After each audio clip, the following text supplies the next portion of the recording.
A lectin is a toxic plant protein that causes inflammation in the body. It is more prevalent in vegetables that act like fruits, but it is okay in moderation to eat things such as leafy greens and cruciferous vegetables, as well as fruits in season. We're almost 16 weeks out and I just got my first drop in calories. It's time to test my body fat percentage again. I'm on my way now. This morning I hit a new low weigh-in of 144.8 and I haven't dropped below 145 yet, so that's really cool. And I'm still at the same calories I was day one. So I'm still at it's like 2180 or 2200, whatever it is, which is really, really good. I'm really excited for this cut because it sounds like my body is responding well just to the lack of inflammation. Right now I do feel like it's possible I may have lost a tiny bit of muscle from last time, and that might be where the low weigh-in came from, but we're gonna go check it out.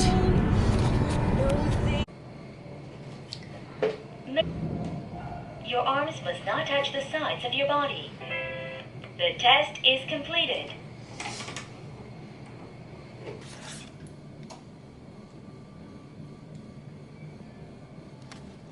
All right, to be honest, there's not much change here. This was my last one.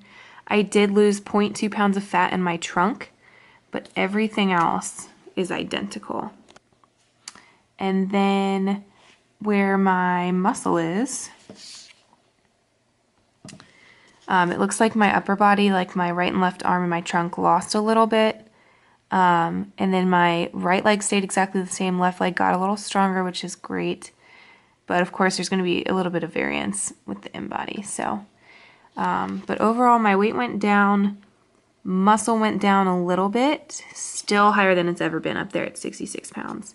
And then that did raise my body fat percentage a little bit because it's saying that I lost about a pound of lean body mass. Up here at the top, it's 17.1, and the old one was 18.6.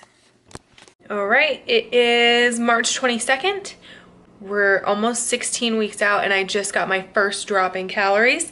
So this week we're going down. My lower intensity days are gonna be at 180 carbs. My higher intensity are at 200 carbs.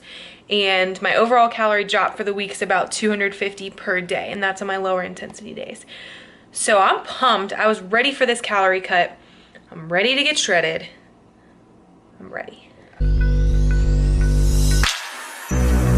Got me loving in the morning, got me singing in the pouring rain, got me wrapped around a finger, I'm perfect in the palm of your hand. Message couldn't be much clearer, like a metaphor make-believe. If somebody would've pinched me, now we breathe the end of this dream. Well, pardon my manners, just something about you turns me to a savage. I'ma be honest, I can't help but stare, yeah, I'm losing my balance. Got me running in circles around you to please, yeah, I do what I need to. So pardon my manners, just something about you turns me to a savage.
just something about you turns me to a savage.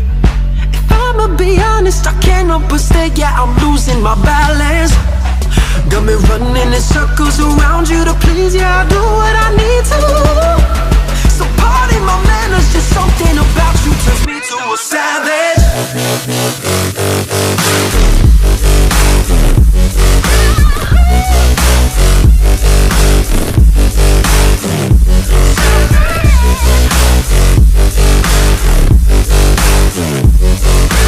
Pardon my manners, but something about you turns me to a savage.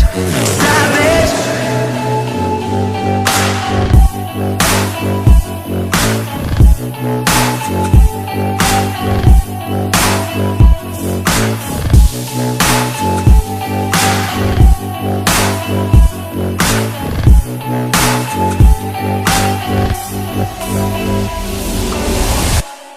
So I have some crazy goals for my business. Hi, Peanut. Aw.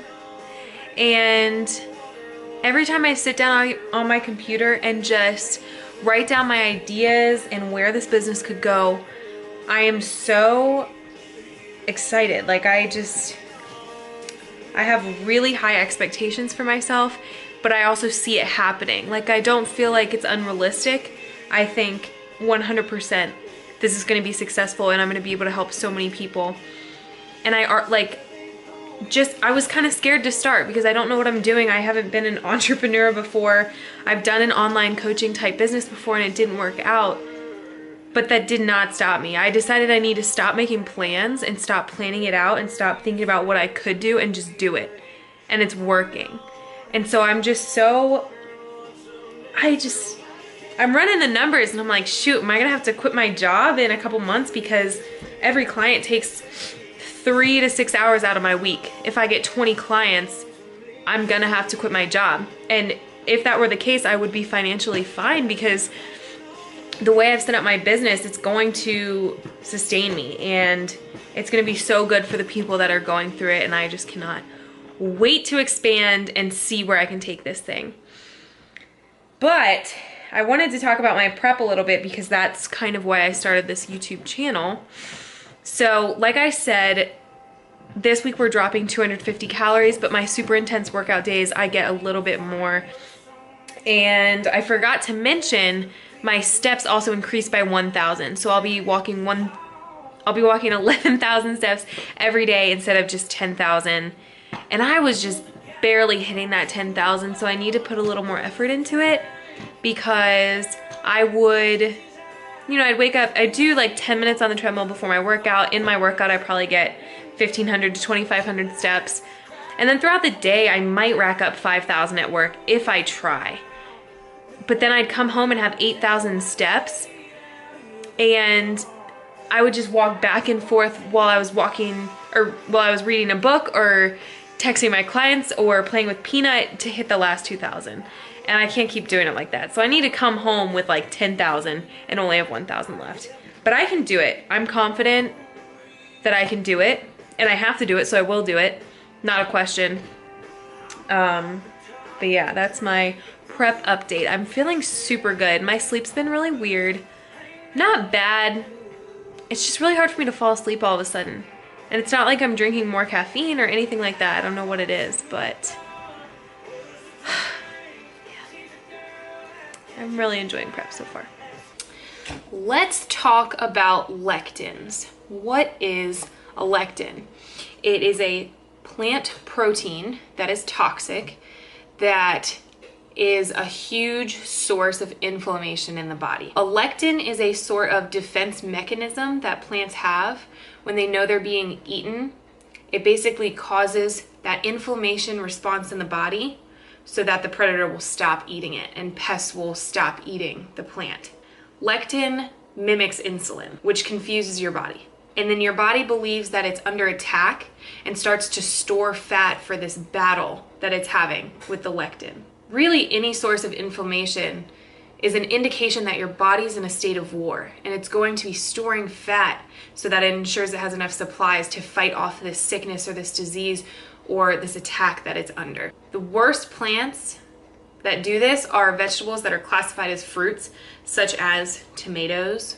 They're going to cause the most inflammation.